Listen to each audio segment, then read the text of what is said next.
인류 역사상 가장 완벽한 시스템은 무엇일까? 답은 800년 전에 만들어졌습니다. 화면에 수치가 나타났죠.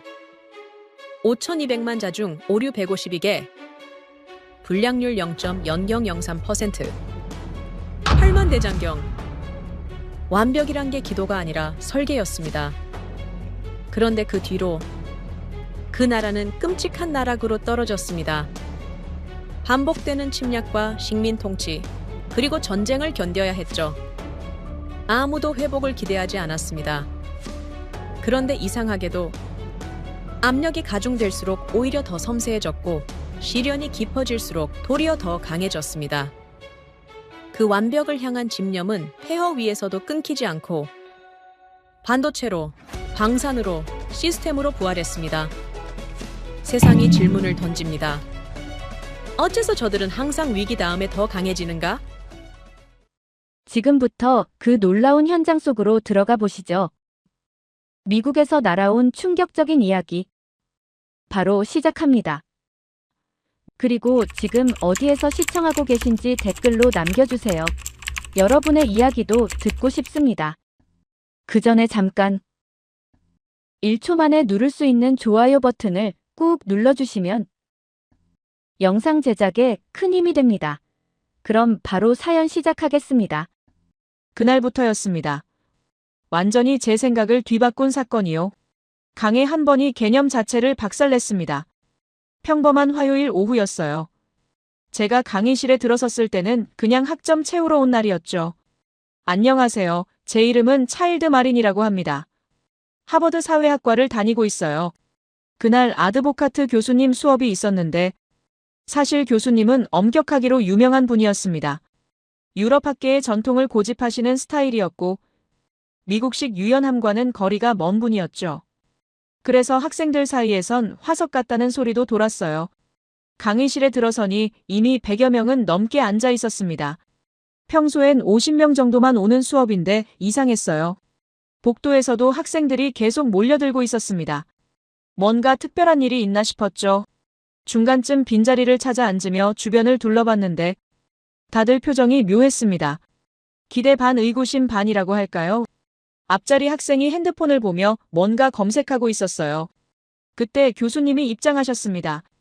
평소처럼 두툼한 가죽 서류 가방을 들고 오실 줄 알았는데 이번엔 손에 아무것도 없었어요. 그저 강단 위 컴퓨터만 켜시더니 화면을 응시하셨습니다.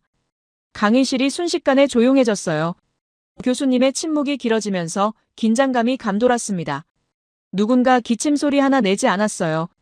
그리고 교수님이 천천히 고개를 드셨는데 평소와 다른 표정이었습니다. 진지함을 넘어선 무게감이 느껴졌어요. 스크린에 불이 들어오면서 제목 하나가 떴습니다. 글로벌 파워 인덱스 최신 평가 2025년 발표라는 글자였죠. 교수님이 입을 여셨어요. 지난 학기 말 본인은 스위스 다보스 포럼에 참석했었다면서요. 그곳에서 놀라운 보고서를 받아봤다고 하셨습니다.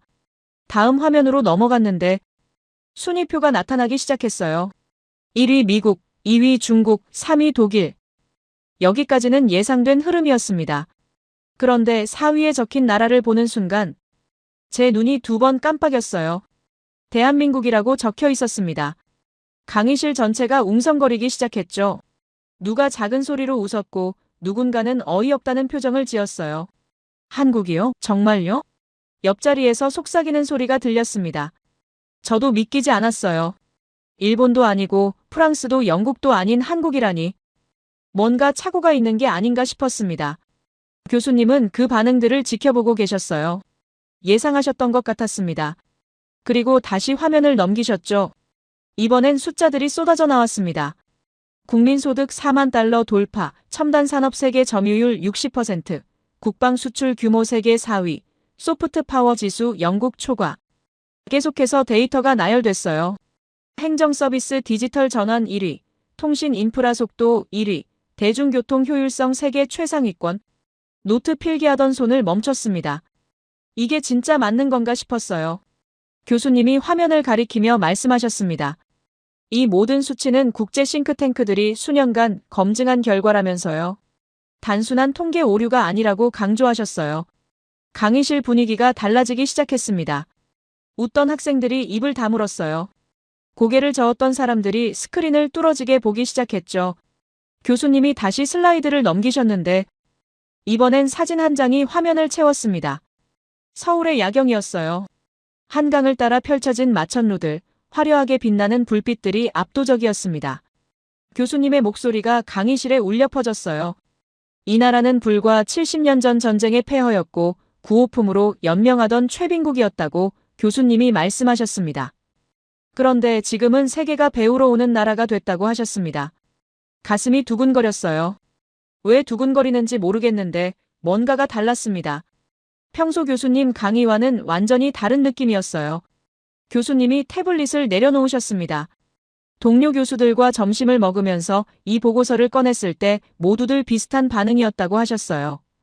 삼성이나 현대 같은 기업들이 유명하긴 하지만 그게 국력으로 직결되는 건 아니지 않냐고들 했답니다.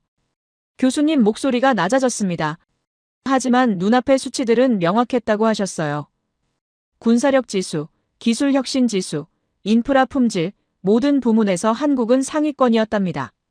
노트북 화면에 보고서를 검색했습니다. 국제전략연구소, 대한민국, 국가 순위 4위. 오류가 아니었습니다. 팩트였어요. 교수님이 계속 말씀하셨어요. 특히 눈에 띄었던 것은 시스템의 효율성이었습니다. 교수님께서는 정부 서비스의 디지털화가 1위이고 인터넷 속도 역시 1위이며 교통 인프라 효율성은 3위라고 설명하셨어요. 화면에는 비교 그래프가 나타났는데 한국과 영국, 한국과 프랑스, 한국과 일본을 비교한 자료였습니다. 모든 지표에서 한국이 앞서 있었지만 쉽게 믿기지 않았어요. K-팝의 나라가 영국을 앞지르고 드라마를 만드는 나라가 프랑스보다 높은 평가를 받고 있다는 사실이 놀라웠습니다. 교수님께서는 저희를 천천히 둘러보셨습니다. 교수님의 잔잔한 목소리가 강의실에 퍼졌어요. 교수님께서는 영국이 한때 해가 지지 않는 제국이었고 산업혁명을 이끌며 전 세계 4분의 1을 지배했던 나라였다고 말씀하셨습니다. 그리고 이렇게 물으셨죠. 그런데 지금은 어떻습니까? 그 질문이 강의실에 던져졌습니다. 교수님께서는 지하철은 수시로 지연되고 공항에서는 파업이 일상화되어 있으며 의료 시스템은 붕괴 직전에 놓여 있다고 설명하셨습니다. 교수님 표정이 씁쓸해 보였어요. 화면에 문장 하나가 떴습니다. 한국은 더 이상 추격자가 아니라 선도자다. 그 문장이 눈에 박혔어요. 교수님이 말씀하셨습니다. 본인의 평생을 바쳐 연구해온 국제 질서가 완전히 재편되고 있었다면서요. 강의실이 숨죽였습니다. 교수님이 태블릿을 다시 드셨어요. 그래서 결심했다고 하셨습니다. 직접 가봐야겠다고요. 다음 슬라이드엔 인천공항 사진이 떴습니다. 다음 날 아침 인천행 비행기를 예약했다고 하셨어요. 심장이 빨리 뛰었습니다. 교수님이 직접 갔다고요? 30년 경력의 하버드 교수님이 확인하러 갔다는 겁니까? 옆자리 친구와 눈빛을 교환했습니다. 친구도 놀란 표정이었어요. 교수님이 화면을 가리키셨습니다. 인천공항에 도착한 순간부터 뭔가 달랐다고 하셨어요. 목소리에 무게가 실렸습니다. 과제는 까맣게 잊었어요. 노트북을 덮으며 교수님만 바라봤습니다. 이건 예상과 완전히 다른 강의였어요. 교수님이 우리를 천천히 둘러보셨습니다. 여러분, 오늘부터 3주간 본인이 본 것을 이야기하겠다고 하셨어요. 그리고 덧붙이셨습니다. 여러분이 배운 모든 이론을 의심하게 될 거라고요. 강의실이 긴장했습니다. 왜냐하면 교수님이 잠시 멈추셨다가 말씀하셨어요. 한국은 여러분의 교과서에 없는 나라이기 때문이라고 하셨습니다. 그 순간 모든 게 달라지기 시작했습니다. 교수님이 다음 슬라이드를 넘기셨습니다. 화면엔 흑백 사진 한 장이 떴어요. 낡은 신문 기사 같았습니다. 미국 기자가 어느 경영학자에게 질문을 던지는 장면이었어요. 교수님이 말씀하셨습니다. 1970년대 한 미국 신문 기자가 전설적인 경영학자 피터 드러커에게 물었습니다. 세계에서 기업가 정신이 가장 뛰어난 나라가 어디냐고요? 강의실이 집중했습니다. 피터 드러커라면 경영학의 아버지 아닙니까? 당연히 미국이나 일본이라는 대답이 나올 거라 예상했어요. 교수님이 잠시 멈추셨습니다. 그런데 드러커의 대답은 달랐습니다. 말할 필요도 없이 바로 한국이라고 답했어요. 강의실이 술렁였습니다. 한국 1970년대예요. 그때 한국은 아직 가난한 나라 아니었습니까? 교수님이 화면을 가리키셨어요. 드러커는 이유를 설명했습니다. 한국은 주어진 환경에서 최대치의 고품질 결과물을 그것도 가장 빠른 시간 내에 뽑아낼 줄 아는 사람들이라고요. 앞으로 몸이 기울어졌습니다. 세계 최고 경영학자가 한국을 그렇게 평가했다고요? 교수님이 다음 슬라이드로 넘어가셨어요. 이번엔 거대한 조선소 사진이 떴습니다. 1974년 현대중공업입니다. 한 번도 배를 만들어 본 적 없는 나라가 당시 세계 최대 생산 능력을 가진 도크를 만들겠다고 나섰어요. 그것도 도크와 배를 동시에 건조하겠다고 했습니다. 말도 안 되는 계획이었어요. 숨이 멎는 것 같았습니다. 동시에요? 도크도 없는데 배를 만든다고요? 교수님 목소리가 깊어졌습니다. 이 프로젝트를 진행하려면 당시 한국 1년 예산의 무려 15%에 해당하는 4,300만 달러가 필요했습니다. 화면엔 액수가 크게 떴어요. 국가 예산의 15%라니 상상이 안 됐습니다. 교수님이 계속 말씀하셨어요. 정주영 회장은 영국 바클레이스 은행으로 갔습니다. 융자를 받기 위해서였어요. 다음 슬라이드엔 500원짜리 지폐 사진이 떴습니다. 거북선이 그려진 지폐였어요. 교수님이 미소를 지으셨습니다. 정주영 회장이 500원짜리 지폐를 꺼내 보이며 말했어요. 한국은 이미 1500년 전에 이런 배를 만드는 사람들이라고요. 강의실에서 웃음이 터졌습니다. 지폐로 세일즈를 했다고요? 그런데 교수님 표정은 진지했어요. 이건 단순한 농담이 아니었습니다. 역사에 기록될 기가 막힌 세일즈 피치였어요. 그리고 성공했습니다. 융자를 받아냈어요. 가슴이 뜨거워졌습니다. 500원짜리 지폐 하나로 수천만 달러를 끌어냈다니. 교수님이 화면을 바꾸셨어요. 하지만 이야기는 여기서 끝이 아닙니다. 그 프로젝트는 당시 조선기술 세계 최고였던 일본과 합작으로 진행하던 것이었어요. 일본 측은 정주영 회장의 계획에 반대했습니다. 교수님 목소리가 낮아졌어요. 처음부터 그런 대규모 도크를 짓는 것도 무모한데 게다가 동시에 배까지 만드는 건 불가능하다면서요. 작은 도크를 먼저 완성한 다음 배를 만들어야 한다고 계속 설득했습니다. 화면엔 회의 장면 같은 사진이 떴어요. 그런데요. 교수님이 잠시 멈추셨습니다. 정주영 회장은 일본과의 합작 계획을 중단해버렸어요. 독자적으로 건설을 진행하겠다고 선언했습니다. 강의실이 조용해졌어요. 일본을 버리고 혼자 한다고요? 그게 가능했습니까? 교수님이 다음 슬라이드를 넘기셨습니다. 화면엔 완공된 도크와 배가 나란히 떠있는 사진이 떴어요. 성공했습니다. 세계 최초로 도크와 배를 동시에 완공해냈어요. 박수가 터질 뻔했습니다. 옆자리 친구가 작게 휘파람을 불었어요. 교수님이 우리를 보셨습니다. 이 사건을 보고 사람들은 한국인들이 무모한 모험을 감행하여 성공시키는 사람들이라고 말했습니다. 화면이 바뀌었어요. 하지만요. 교수님 목소리에 힘이 들어갔습니다. 그 전설적인 도크 동시 건조를 성공시킨 대략 10년 후 사내그룹 간부 특강에서 정주영 회장이 이렇게 말했어요. 화면엔 문장이 떴습니다. 이 세상은 불굴의 도전과 모험 정신만으로는 절대 성공할 수 없다. 그 이면에는 치밀한 검토가 있어야 한다. 모든 조건을 검토했을 때 계산적으로 반드시 성공할 수 있다는 확고한 신념이 있어야 한다. 문장이 눈에 박혔습니다. 교수님이 계속 읽으셨어요. 간혹 모르는 사람들은 현대를 모험하는 기업이라고 하지만 현대는 절대 모험을 하는 게 아니다. 숨이 멎었어요. 모험이 아니라고요? 그럼 뭐였습니까? 교수님이 설명하셨습니다. 그 프로젝트를 성공시킨 데는 세계 최초로 실행된 육상 건조 기법과 부유식 도크 건조법, 그리고 메가 블록 공법 등이 투입됐어요. 당시 현대 경영진과 전문가들의 창의성을 바탕으로 태어난 신기술들이었습니다. 화면엔 기술 설명 자료들이 떴어요. 육상 건조, 부유식 도크, 메가 블록. 낯선 단어들이었지만 무게감이 느껴졌습니다. 교수님이 말씀하셨어요. 정주영 회장은 그 사람들의 능력과 모든 비밀 무기들에 대해 이미 사전 조사를 마친 상태에서 프로젝트를 시작했습니다. 계산된 도전이었다는 겁니다. 펜을 들었어요. 노트에 적기 시작했습니다. 무모함이 아닌 치밀함. 모험이 아닌 계산. 교수님이 우리를 둘러보셨어요. 여러분, 이게 바로 한국입니다. 겉으로 보기엔 무모해 보이지만 그 속엔 철저한 준비가 있었던 겁니다. 화면엔 다시 완공된 조선소 사진이 떴어요. 1974년 그 프로젝트는 세계를 놀라게 했습니다. 불가능을 가능으로 바꿨어요. 교수님 목소리가 잔잔해졌습니다. 피터 드러커가 한국을 최고의 기업가 정신을 가진 나라라고 평가한 이유가 바로 이것이었습니다. 주어진 환경에서 최대치를 뽑아내는 능력. 그것도 가장 빠른 시간 안에요. 가슴이 벅차올랐습니다. 이건 단순한 운이 아니었어요. 행운도 아니었습니다.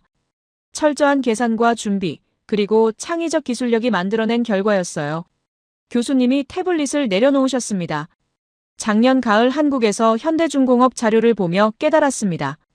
한국의 성공은 우연이 아니라 필연이었어요. 강의실이 숨죽였습니다. 교수님이 천천히 말씀하셨어요. 무모함과 치밀함, 도전과 계산, 속도와 완벽함. 이 모든 모순이 공존하는 나라가 바로 한국이었습니다. 노트를 보며 적은 문장들을 다시 읽었어요. 계산된 도전, 준비된 모험, 창의적 기술력. 이건 교과서에 없던 내용이었습니다. 서구 이론으론 설명할 수 없는 방식이었어요. 교수님이 다음 슬라이드를 준비하셨습니다.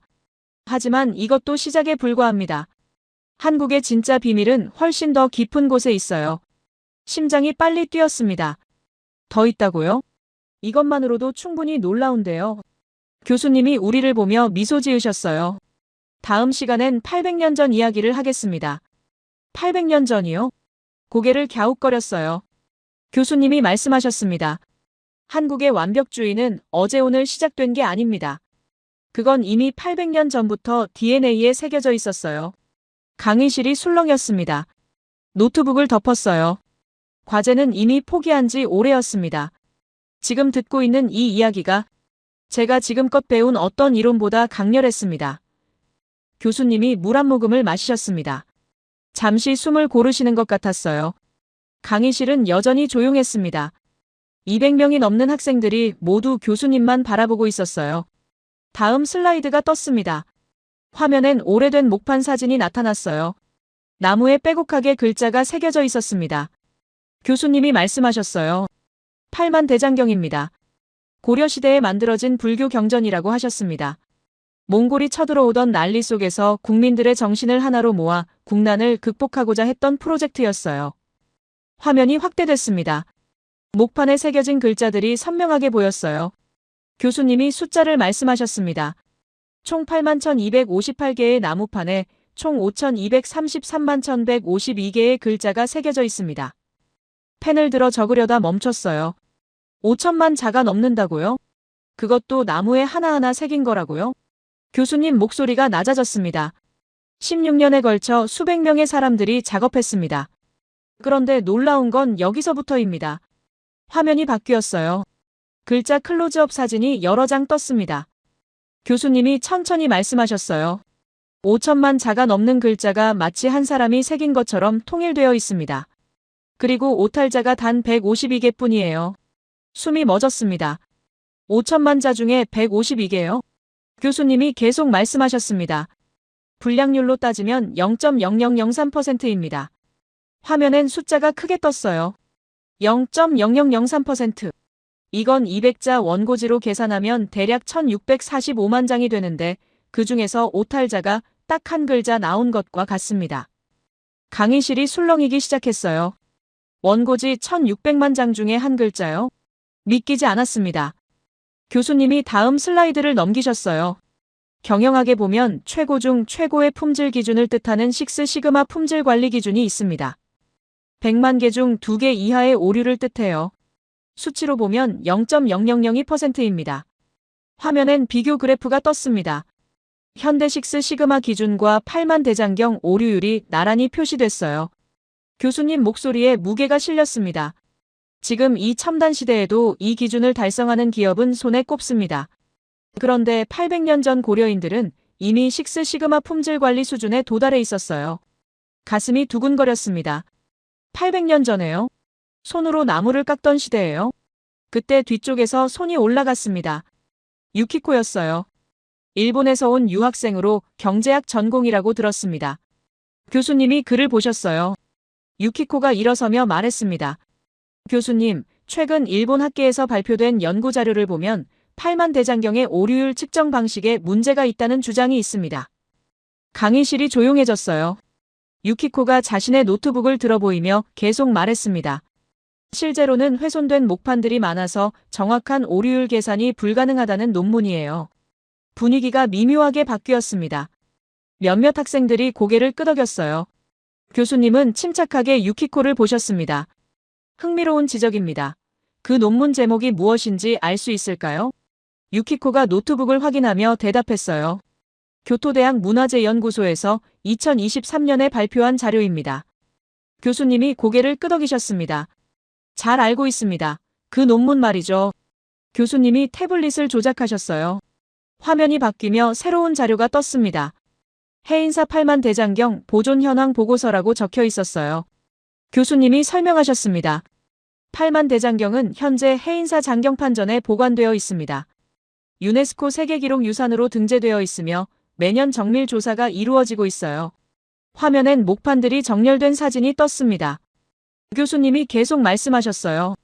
8만 1258판 중 현재 보존 상태가 양호한 판이 98% 이상입니다. 훼손된 판은 일부이며 그마저도 정확히 기록되어 있어요. 그의 표정이 굳어졌습니다. 교수님이 다음 슬라이드를 넘기셨어요. 오류율 측정은 보존 상태가 완벽한 판들만을 대상으로 진행됐습니다. 그리고 그 결과가 0.0003%예요. 강의실이 다시 조용해졌습니다. 유키코가 자리에 앉으며 노트북을 들여다봤어요. 뭔가를 검색하는 것 같았습니다. 교수님은 담담하게 강의를 이어가셨어요. 작년 가을 한국을 방문했을 때 해인사에 직접 갔습니다. 장경판전 안으로 들어가 목판들을 직접 봤어요. 화면엔 교수님이 목판 앞에 서 계신 사진이 떴습니다. 800년이 지났는데도 글자가 선명했습니다. 나무결이 살아있었고 보존 상태가 놀라울 정도로 완벽했어요. 가슴이 벅차올랐습니다. 교수님이 말씀하셨어요. 해인사 스님께서 설명해 주셨습니다. 장경판전의 설계 자체가 과학적이라면서요. 자연환기 시스템으로 온도와 습도가 자동 조절된다고 하셨어요. 화면엔 장경판전 구조도가 떴습니다. 창문의 크기와 위치가 정교하게 계산되어 있었어요. 교수님이 설명을 이어가셨습니다. 앞면과 뒷면 창문의 크기가 다릅니다. 위쪽과 아래쪽 창문의 개수도 다르고요. 이 모든 것이 공기 순환을 위해 설계된 겁니다. 현대 건축학으로 분석해도 완벽한 설계예요. 뭔가를 찾으려는 것 같았지만 손가락이 멈춰 있었어요. 교수님이 다음 슬라이드로 넘어가셨습니다. 이번엔 한복 사진이 떴어요. 여자용 한복이었습니다. 교수님이 말씀하셨어요. 8만 대장경이 완벽주의를 보여준다면 한복은 포용성을 보여줍니다. 화면 속 한복이 펼쳐졌어요. 평평한 2차원 평면이 됐습니다. 교수님이 설명하셨어요. 한복은 3차원으로 입체적으로 만들어진 게 아닙니다. 펼쳐놓으면 그냥 평평한 2차원 천조각이에요. 이게 한복의 가장 큰 특징 중 하나입니다. 고개를 갸웃거렸어요. 평면 옷이요? 그게 왜 특별한 겁니까? 교수님이 답하셨습니다. 옷이 이렇게 되어 있으면 옷의 사이즈가 한 가지로 정해져 있지 않습니다. 입는 사람의 몸에 맞춰 그 개성을 최대한 발현시켜주는 변형의 미를 극대화시켜주는 설계예요. 화면엔 다양한 체형의 사람들이 한복을 입은 사진이 떴습니다. 마른 사람도 뚱뚱한 사람도 모두 자연스럽게 입고 있었어요. 교수님이 계속 말씀하셨습니다. 각각의 몸에 따라 한복의 선이 달라져 각기 다른 종류의 미를 뽐낼 수 있습니다. 원하는 만큼 넉넉히 여분을 주어 입을 수 있어 통풍과 발열을 자유롭게 조절할 수 있고요. 활동하기도 편해요. 노트에 적었습니다. 포용성, 다양성, 개성 존중. 교수님이 화면을 가리키셨어요. 한복 바지의 경우도 마찬가지입니다. 넉넉히 입어 편하게 입을 수 있으면서도 필요할 때는 끈을 꽉 묶어 활동성을 극대화시킬 수 있어요. 편안함과 활동성 사이를 자유자재로 오갈 수 있습니다. 이처럼 상반된 가치를 동시에 품을 수 있는 게 한국 문화의 특징이에요. 그는 더 이상 검색하지 않는 것 같았어요. 그냥 조용히 앉아 있었습니다. 교수님이 우리를 둘러보셨어요. 8만 대장경의 완벽주의와 한복의 포용성. 이 두 가지는 모순처럼 보이지만 한국에선 공존합니다. 완벽을 추구하면서도 다양성을 품는 거예요. 강의실이 숨죽였습니다. 교수님 목소리가 잔잔하게 퍼졌어요. 작년 가을 한국에서 이것을 깨달았을 때 제30년 연구가 흔들렸습니다. 서구 이론은 이분법적이거든요. 완벽주의냐 포용성이냐 둘 중 하나를 선택해야 한다고 가르쳐요. 그런데 한국은 둘 다 가지고 있었습니다. 펜을 놓고 교수님을 응시했어요. 이건 교과서에 없는 내용이었습니다. 서구 사회학 이론으론 설명할 수 없는 방식이었어요. 교수님이 다음 슬라이드를 준비하셨습니다. 화면엔 다시 8만 대장경 사진이 떴어요. 교수님이 말씀하셨어요. 800년 전 고려인들이 보여준 완벽주의는 현대 한국에도 그대로 이어지고 있습니다. 이건 우연이 아니에요. DNA입니다. 심장이 빨리 뛰었습니다. 교수님이 물을 한 모금 더 마시셨어요. 다음 시간엔 그 DNA가 현대 한국에서 어떻게 발현되는지 보여드리겠습니다. 서울의 일상 속으로 들어가 보는 거예요. 강의실이 긴장했습니다. 노트를 보며 적은 문장들을 읽었어요. 식스 시그마, 800년 전. 완벽주의와 포용성의 공존. DNA. 제가 배운 이론들이 하나씩 무너지고 있었습니다. 그리고 그 자리에 새로운 이해가 들어서고 있었어요. 교수님이 우리를 천천히 둘러보셨습니다. 800년 전 완벽주의가 오늘날엔 어떻게 나타날까요? 질문이 강의실에 던져졌고 바로 시스템이라고 교수님이 답하셨습니다. 교수님이 화면을 넘기시며 말씀을 이어가셨는데 한국인들이 가진 완벽주의 성향이 오늘날 시스템 구축으로 나타나고 있다면서 스크린에 서울 지하철 내부 사진이 떴습니다. 처음 서울 지하철을 탔을 때부터 뭔가 이상했다고 하셨어요.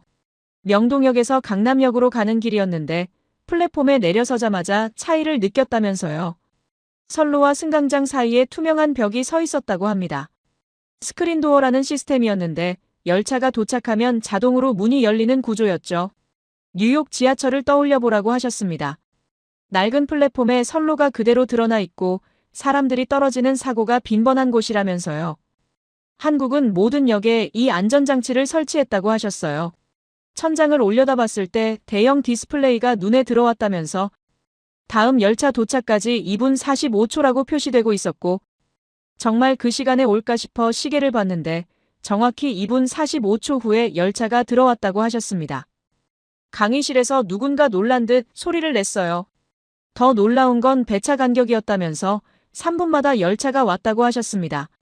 뉴욕은 10분 기다리는 게 보통인데 서울은 3분이 길게 느껴질 정도였다면서요.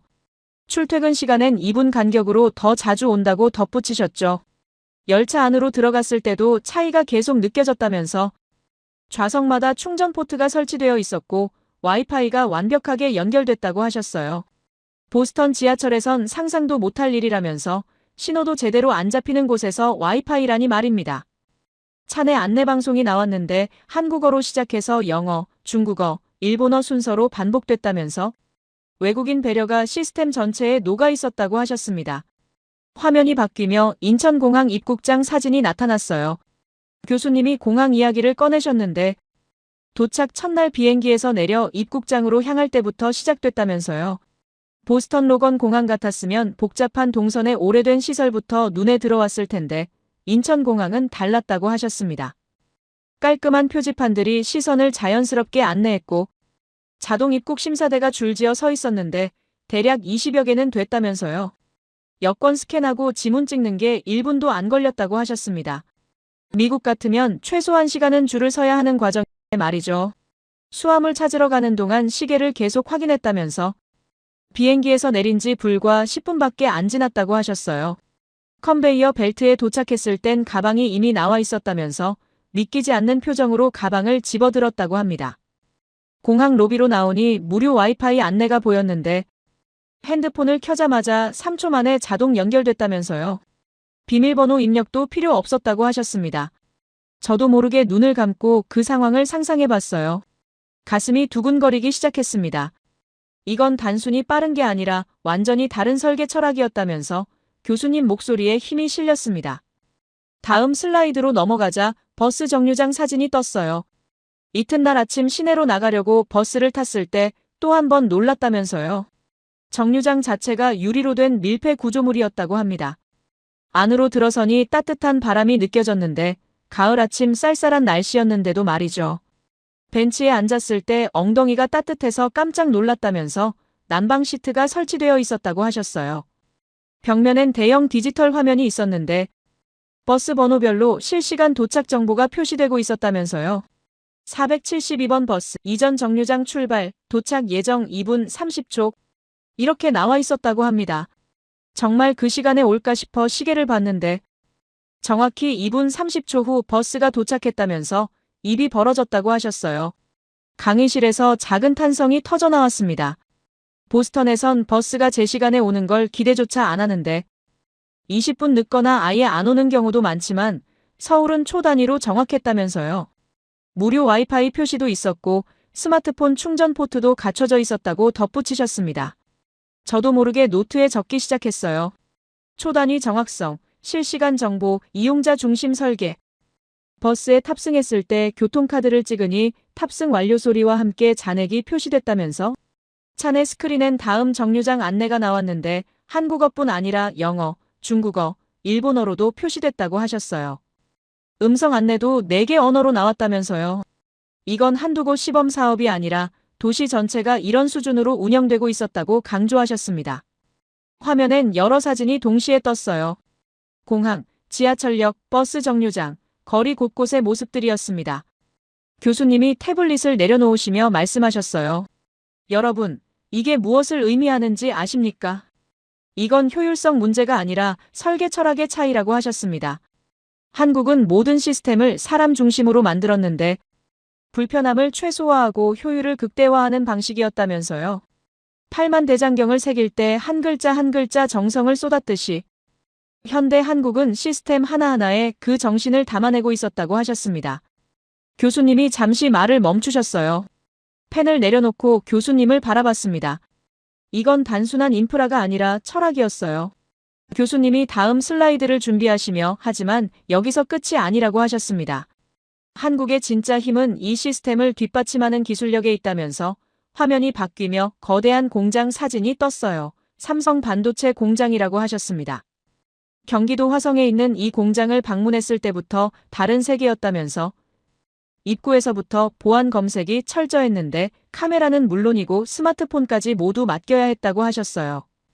안내자가 설명했는데 이곳에서 만드는 기술은 국가 핵심 기밀이라면서 클린룸에 들어가기 전 방진복을 입었는데 먼지 한 톨도 들어가선 안 되는 공간이라고 하셨습니다. 안으로 들어가니 거대한 기계들이 즐비했는데 수백억 원짜리 장비들이 24시간 쉬지 않고 돌아가고 있었고 안내자가 자랑스럽게 말했다면서 지금 세계 최초로 3나노 공정을 양산하고 있다고 했다고 하셨어요. 이 기술은 전 세계에서 삼성과 대만의 TSMC만이 보유하고 있는데 미국도 중국도 일본도 못 만드는 기술이라면서 회의실로 이동해 프레젠테이션을 들었다고 하셨습니다. 한국의 반도체 산업은 전 세계 시장의 60% 이상을 점유하고 있고 스마트폰, 컴퓨터, 자동차 모든 전자기기에 한국산 반도체가 들어간다면서 놀라운 건 속도였다고 하셨어요. 1980년대만 해도 한국엔 반도체 기술이 없었는데 40년 만에 세계 1위가 됐고 일본을 따라잡고 미국을 추월했다면서 교수님이 화면을 가리키셨습니다. 화면엔 그래프가 떴는데 한국 반도체 산업의 성장 곡선이었어요. 1980년 0, 1990년 급상승, 2000년 세계 정상. 가슴이 뜨거워졌습니다. 40년 만에 이런 성장이 가능했다는 게 믿기지 않았어요. 교수님이 말씀하셨습니다. 여기서 중요한 건 단순히 빠르게 성장한 게 아니라 신뢰를 얻었다는 점이라면서 전 세계 기업들이 한국 반도체를 쓰는 이유는 성능도 성능이지만 납기를 정확히 지키기 때문이라고 하셨어요. 약속한 날짜에 정확히 제품을 배송하고 약속한 품질을 정확히 지키며 이게 바로 8만 대장경의 DNA라면서 800년 전 한 글자 한 글자 정성을 다했듯이 현대 한국은 칩 하나하나에 그 정신을 담고 있다고 하셨습니다. 화면이 바뀌며 이번엔 전차 사진이 떴어요. K전차라고 하셨는데 흑표라고 부르는 이 전차는 세계에서 가장 빠르고 강력한 전차 중 하나라면서 이미 폴란드가 수백 대를 주문했고 중동과 유럽 여러 나라에서 구매 문의가 쇄도한다고 하셨습니다.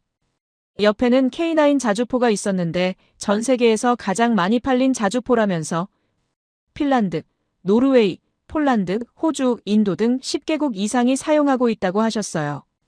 천국 미사일 시스템도 인상적이었는데 북한의 미사일을 요격하기 위해 개발했지만 그 성능이 미국의 패트리어트 미사일보다 뛰어나다면서 안내원이 설명했다고 하셨습니다. 한국은 지금 세계 4위 무기 수출국인데 50년 전만 해도 무기를 수입하던 나라였지만 이제는 수출하는 나라가 됐다면서 왜 한국 무기가 인기 있을까요? 라고 물으셨어요.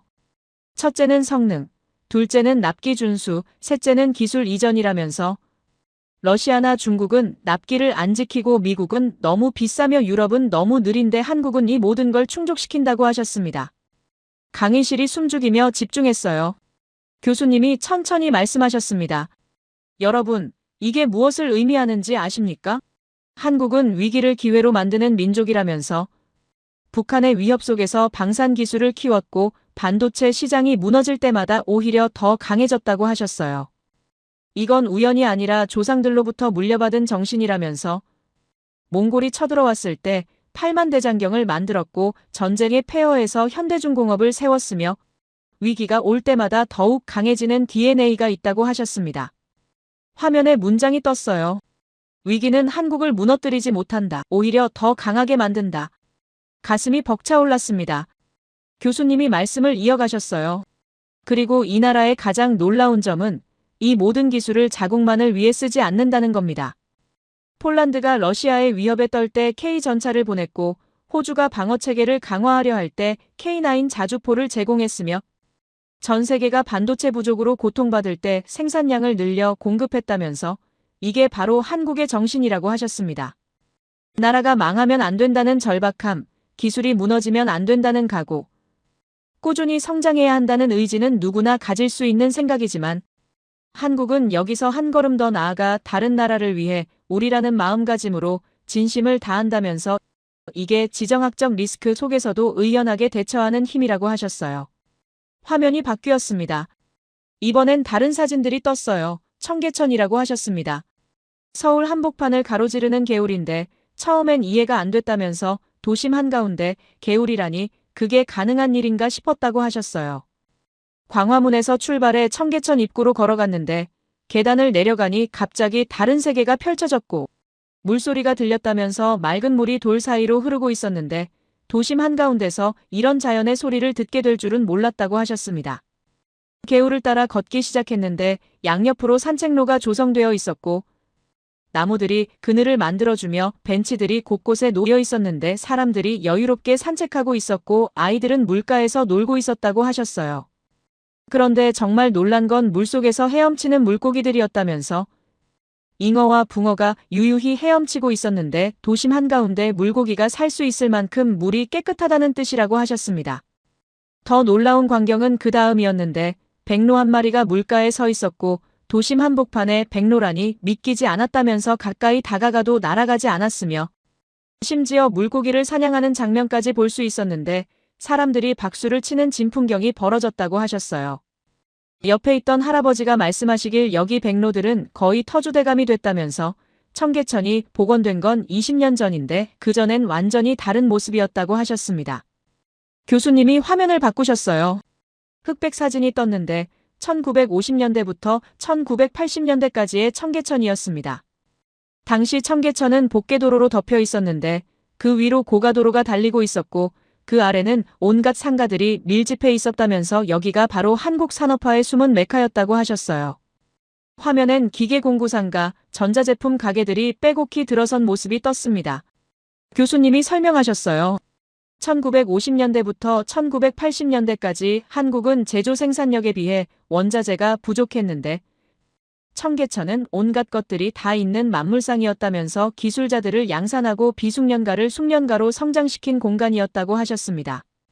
당시 개발자들에게 청계천은 기술력과 재료가 함께 제공되는 매우 매력적인 공간이었는데 1950년대엔 라디오가 최첨단 하이테크였고 청계천 만물상에서 중고 라디오나 그 부속품을 구할 수 있었다면서 전기인도 하나면 라디오가 뚝딱 완성됐다고 하셨어요. 1960년대 들어서는 청계천 기계공구상가가 개발자들의 요람으로 성장했는데 그 대표적인 사례가 한국 최초의 컴퓨터라면서 이만영 박사가 아날로그 전자계산기를 만들 때 청계천에서 대학원생들과 재료를 구했다고 회고했다고 하셨습니다. 1980년대까지도 자동차 부속품은 청계천에나 가야 구할 수 있었고 정비소도 있었으며 운수업과 자동차 매매도 가능했다면서 당시 우스갯소리로 청계천을 한번 돌면 탱크를 조립할 수 있다는 말이 있었을 정도였다고 하셨어요. 가슴이 뛰었습니다. 탱크를 조립할 수 있다니요? 교수님이 고개를 끄덕이셨어요. 과장이 아니라 정말 그 정도로 없는 게 없었다면서 수많은 숙련장인들이 영세소 공방들을 운영하며 한국의 산업화를 배후에서 뒷받침했고 1970년대부터 80년대 초 무렵에 청계천 일대 전자상가는 세운상가와 더불어 한국의 1세대 컴퓨터 애호가들에게는 요람과도 같은 곳이었다고 하셨습니다. 화면이 바뀌며 또 다른 사진이 떴어요. 복개도로 지하 모습이었는데 2002년에 촬영된 것이라고 하셨습니다. 교수님 목소리가 낮아졌어요. 하지만 그 이면에는 심각한 문제가 있었다면서 복개도로 지하는 햇빛이 들어오지 않아 생긴 곰팡이와 오물로 악취가 진동했고 문화재들도 먼지에 쌓여 부식되고 있었으며 하천물은 여전히 흘렀지만 수질이 심각하게 오염된 상태였다고 하셨어요. 2002년 서울시에서 복개도로 지하를 공개하는 이벤트를 한 적이 있는데 워낙 악취와 매연이 심해서 참가자들 모두 마스크를 착용하고 들어가야 했다면서 이 상태로는 더 이상 유지할 수 없었다고 하셨습니다. 그래서 내린 결정이 복원이었다고 하시며 화면엔 공사 현장 사진들이 떴어요. 고가도로를 철거하고 복개도로를 뜯어내는 장면이었습니다. 교수님이 말씀하셨어요. 2005년 청계천 복원 사업이 완료됐는데 콘크리트로 덮여있던 개울을 다시 열어 자연을 도시 안으로 불러들이는 프로젝트였다면서 많은 사람들이 반대했다고 하셨습니다. 교통대란이 일어날 거라고 했고 경제적 손실이 막대할 거라고 했으며 실패할 거라는 예측이 지배적이었는데 하지만 한국은 해냈다면서 현재 청계천에는 쉬리를 포함한 다양한 어류가 전 구간에서 고르게 확인되고 있고 백로와 외가리가 찾아오는 생태 하천이 됐다고 하셨어요. 교수님이 우리를 보셨습니다. 도시도 숨을 쉬어야 한다는 철학이었다면서 콘크리트로 다 덮어버리면 도시가 병들기 때문에 자연을 다시 도시 안으로 불러들였고 이게 바로 한국식 도시재생이라고 하셨습니다.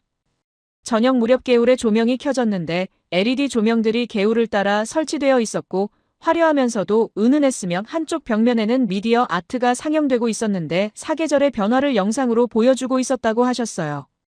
산업화의 메카였던 곳이 생태 하천으로, 기술의 현장이었던 곳이 자연의 안식처로 변했다면서 이게 한국이 보여주는 균형이라고 하셨습니다. 완벽한 기술력을 추구하면서도 자연을 잊지 않고 빠른 발전을 이루면서도 환경을 생각하며 과거를 존중하면서도 미래를 향해 나아가는 나라라고 하시며 교수님이 다시 광화문 쪽으로 걸어왔다고 하셨어요.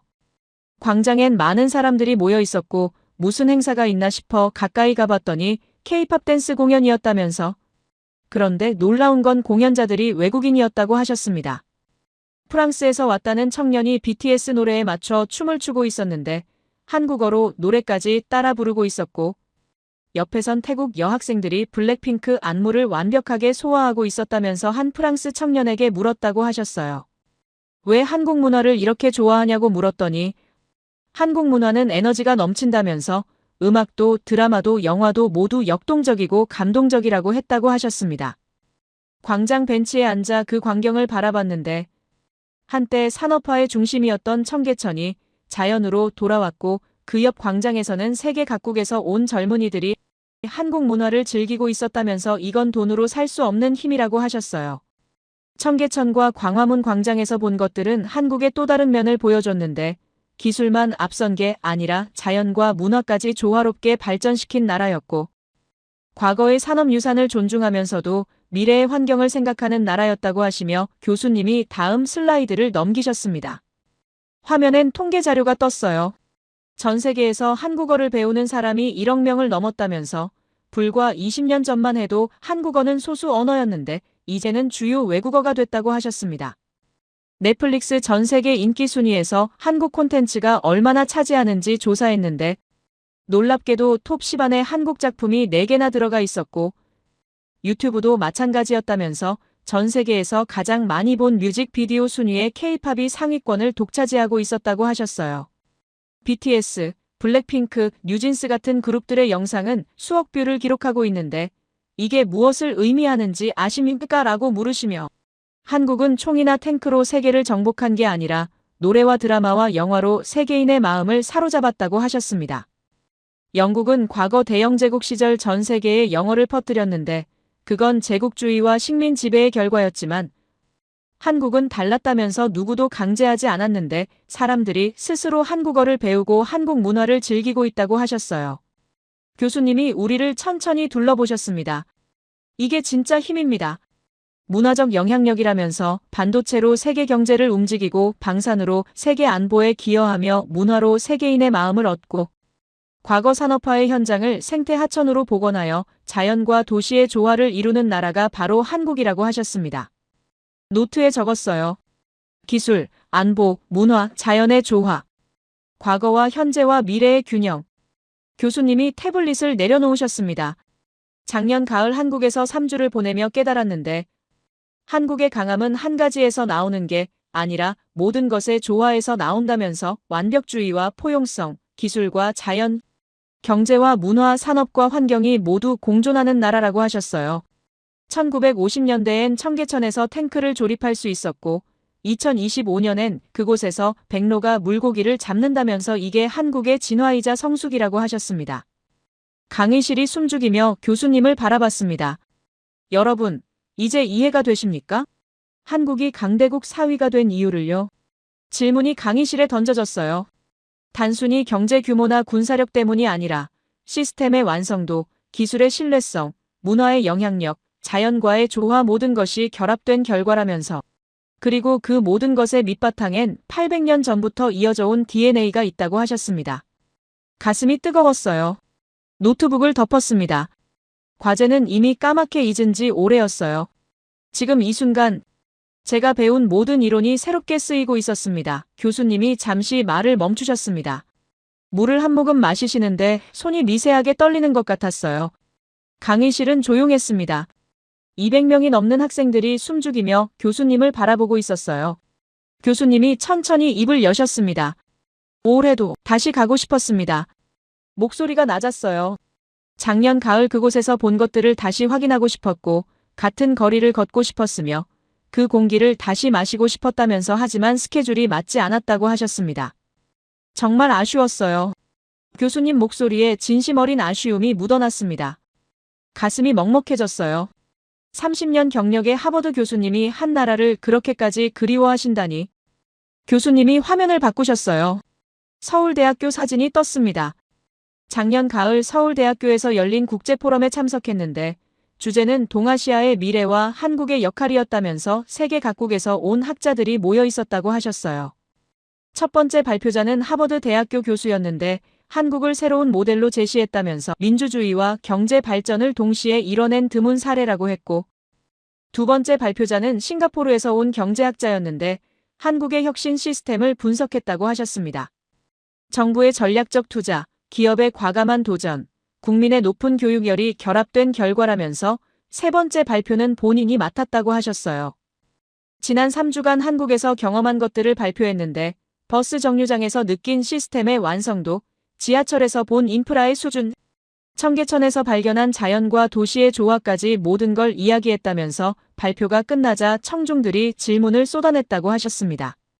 한 독일 교수가 물었는데 한국의 성공을 다른 나라가 따라할 수 있느냐면서 교수님은 쉽지 않을 거라고 대답했다고 하셨어요. 한국의 성공은 특정 정책만의 결과가 아니라 국민 전체의 집념이 만들어낸 결과이기 때문이라면서 점심시간에 한 한국인 교수님과 이야기를 나눴는데 60대로 보이는 분이었고 한국 현대사를 직접 경험하신 분이었다고 하셨습니다. 그분이 말씀하셨는데 1960년대 한국은 정말 가난했다면서 먹을 게 없어서 보리고개를 겪었고 학교에 가려면 맨발로 몇 킬로미터를 걸어야 했으며 겨울엔 추위에 떨면서도 공부했다고 하셨다면서 그런데 어떻게 이렇게 변했을까요? 라고 물으셨다고 해요. 그 교수님은 포기하지 않았기 때문이라면서 안 되면 될 때까지 하는 정신, 남들보다 더 열심히 하려는 의지가 오늘의 한국을 만들었고 나라가 있어야 국민이 있다는 절박함이 모든 걸 바꿨다고 하셨다면서 교수님이 우리를 보셨습니다. 여러분, 이게 바로 한국입니다. 위기가 올 때마다 더 강해지고 불가능을 가능으로 바꾸며 조용히 세상을 변화시키는 나라라면서 말이 아니라 행동으로 보여주는 나라라고 하셨어요. 화면이 바뀌며 남산타워 사진이 떴습니다. 마지막 날 밤 남산타워에 올라갔는데 서울 야경을 보고 싶었다면서 전망대에 오르니 서울 전체가 한눈에 들어왔다고 하셨습니다. 한강을 중심으로 펼쳐진 불빛들, 고층 빌딩들의 화려한 조명이 장관이었는데 옆에 선 일본 관광객이 감탄하더라면서 도쿄보다 훨씬 멋지다고 했다고 하셨어요. 본인도 동의했는데 미국보다도 멋졌으니까요. 이 야경은 단순히 예쁜 불빛들의 집합이 아니라 한 나라가 이룬 성취의 상징이었다면서 전쟁의 폐허에서 일어나 세계 4위 강대국이 된 나라의 빛이었다고 하셨습니다. 그때 뒤쪽에서 손이 올라갔어요. 유키코였습니다. 다시 한번 일어서며 말했어요. 교수님, 한국의 성장에는 일본의 역할도 컸습니다. 1965년 한일협정 이후 일본의 경제 지원과 기술 이전이 없었다면 한국의 경제 발전은 불가능했을 겁니다. 강의실이 술렁였습니다. 유키코가 계속 말했어요. 청계천의 기계공구상가도 일본 기술을 모방한 것이고 현대중공업의 조선 기술도 일본과의 합작에서 시작됐으며 반도체 기술도 초기엔 일본 기업들의 도움을 받았습니다. 교수님이 조용히 유키코를 보셨습니다. 흥미로운 지적입니다. 교수님 목소리는 담담했어요. 하지만 한 가지 빠진 게 있습니다. 화면이 바뀌며 그래프가 떴습니다. 한국과 일본의 반도체 시장 점유율 변화였어요. 1980년대 일본이 세계 1위였고 한국은 미미한 수준이었는데 1990년대 한국이 급상승하기 시작했고 2000년대 들어 한국이 일본을 추월했으며 2025년 현재 한국은 60% 이상을 점유하고 일본은 10% 미만이라고 하셨습니다. 교수님이 천천히 말씀하셨어요. 초기 기술 이전이 있었던 건 사실입니다. 하지만 그 기술을 받아 세계 1위로 만든 건 한국의 힘이었고 일본이 멈춰 있을 때 한국은 계속 발전했으며 일본이 과거에 안주할 때 한국은 미래를 향해 달렸다면서 이게 차이입니다.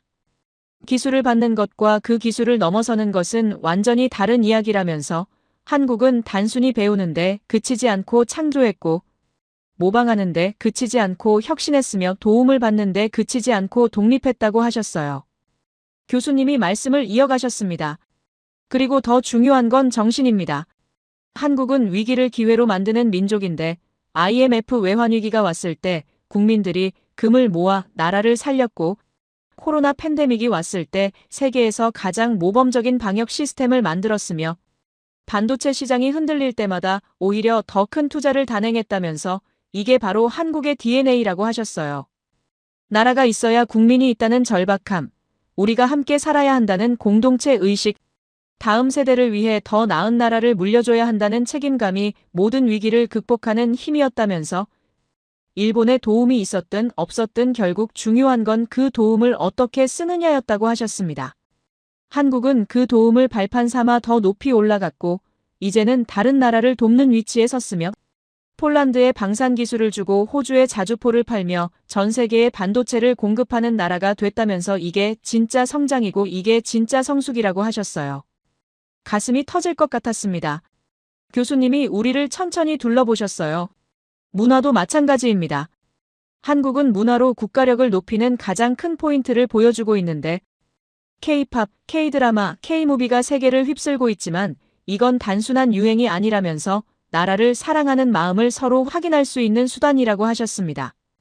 BTS가 UN에서 연설할 때 전 세계 젊은이들이 환호했고 오징어 게임이 넷플릭스를 휩쓸 때 전 세계가 한국을 주목했으며 블랙핑크가 콘서트를 할 때 수만 명이 한국어로 노래를 따라 불렀다면서 이게 바로 문화의 힘이라고 하셨어요.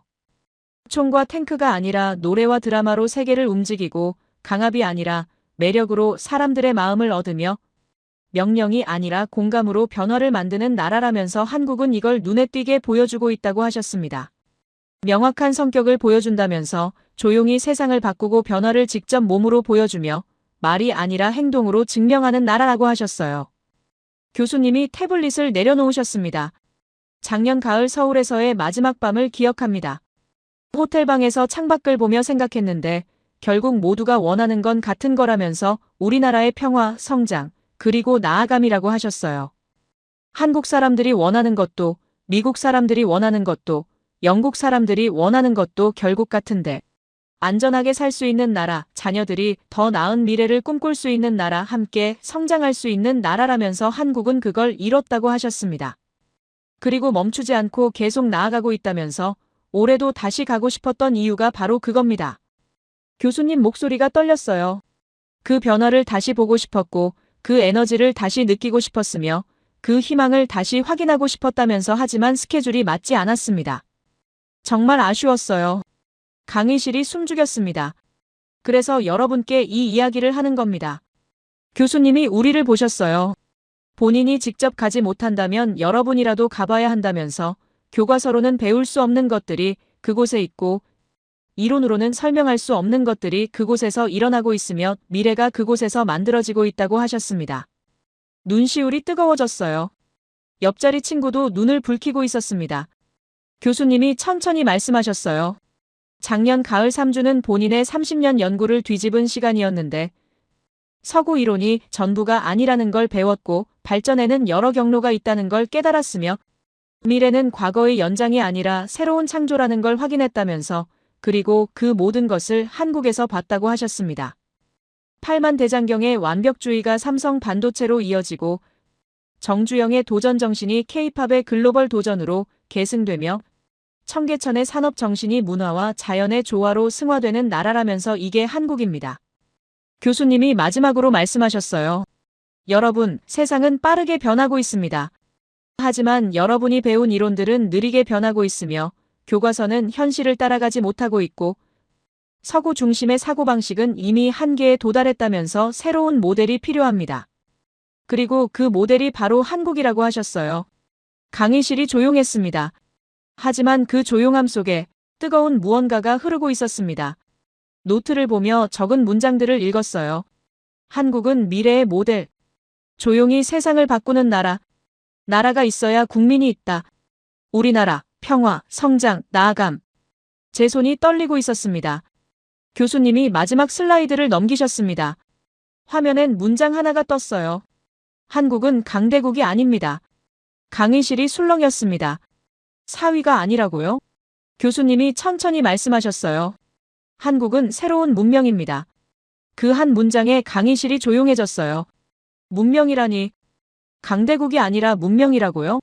교수님이 설명하셨습니다.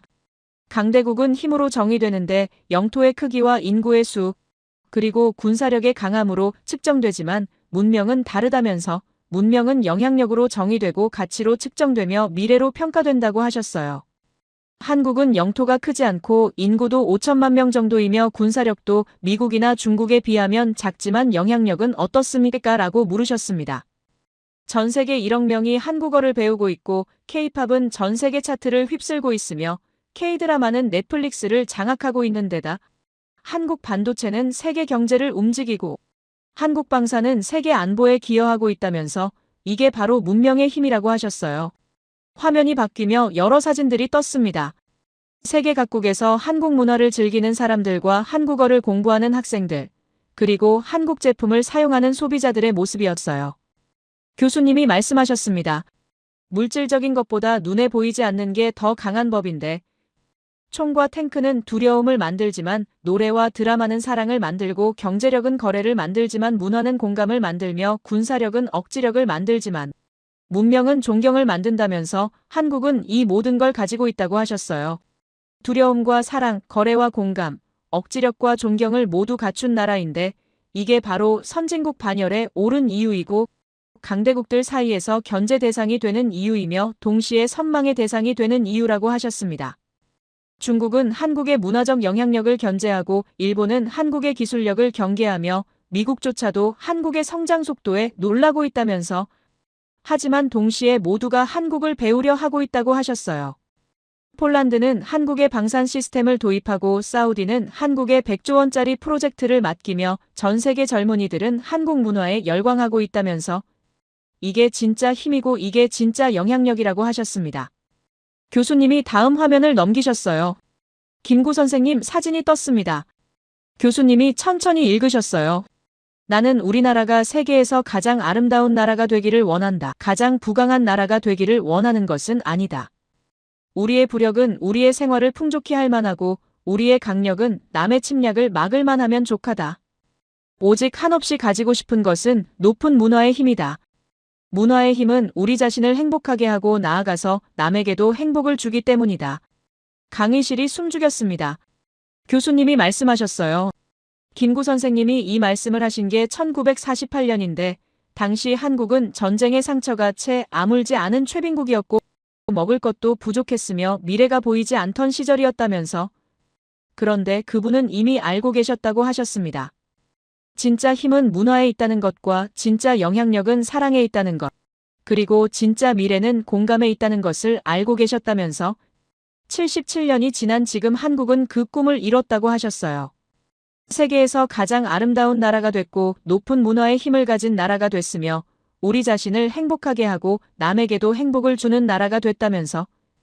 이게 바로 한국이 새로운 문명인 이유라고 하셨습니다.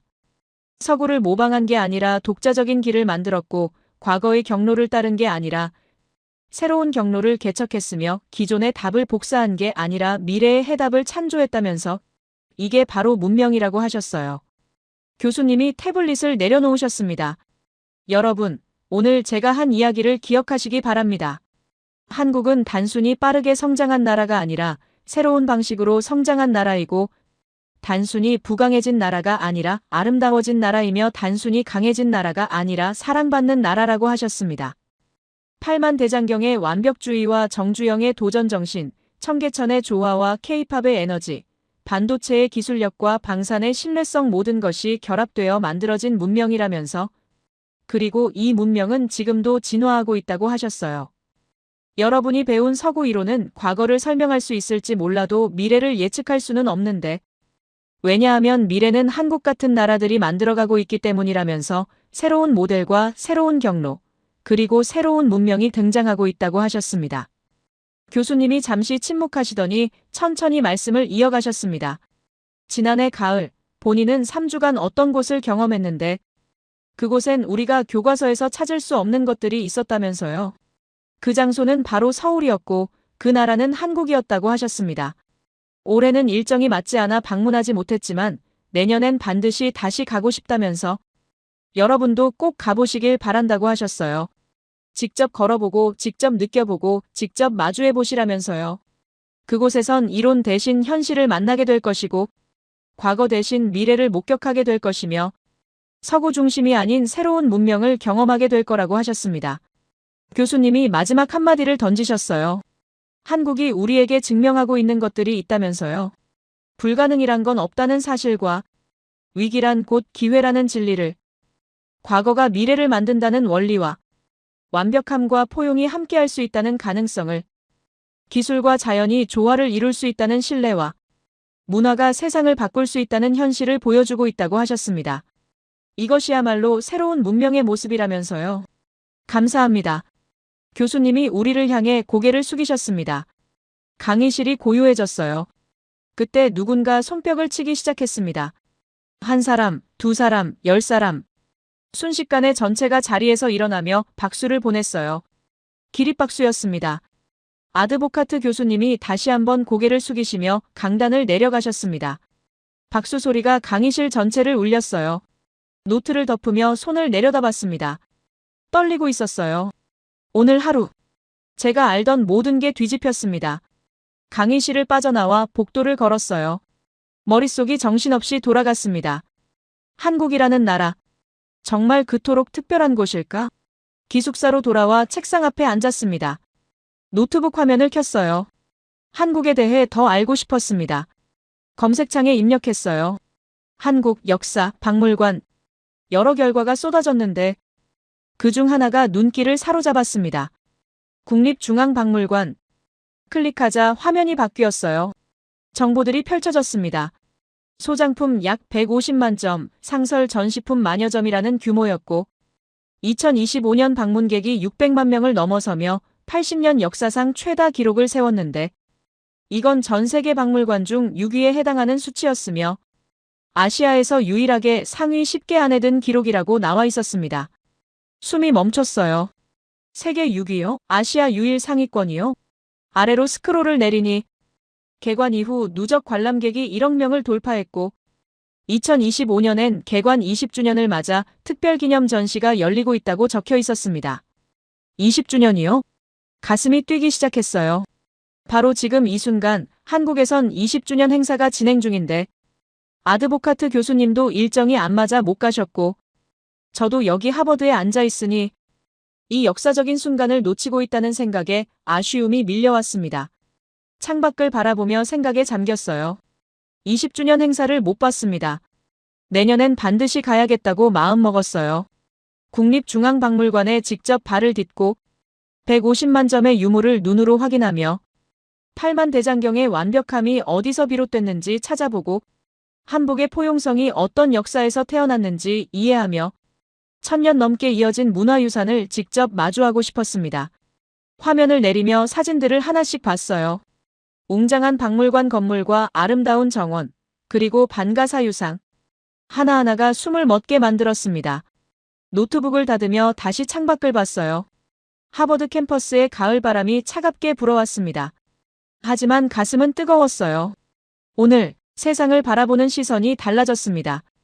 아드보카트 교수님이 말씀하신 모든 것이 단순한 강의가 아니라 사실이었다는 걸 확인하고 있었어요.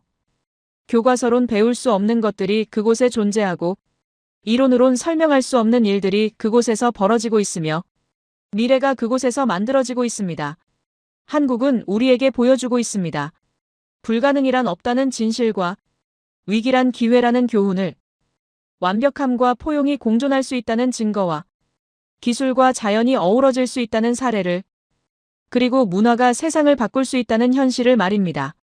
눈에 보이는 것보다 보이지 않는 게 더 강하다는 사실과 총과 탱크보다 노래와 드라마가 더 멀리 간다는 진리를, 명령보다 공감이 더 깊숙이 파고든다는 지혜를 한국은 조용하지만 명확하게 증명하고 있습니다.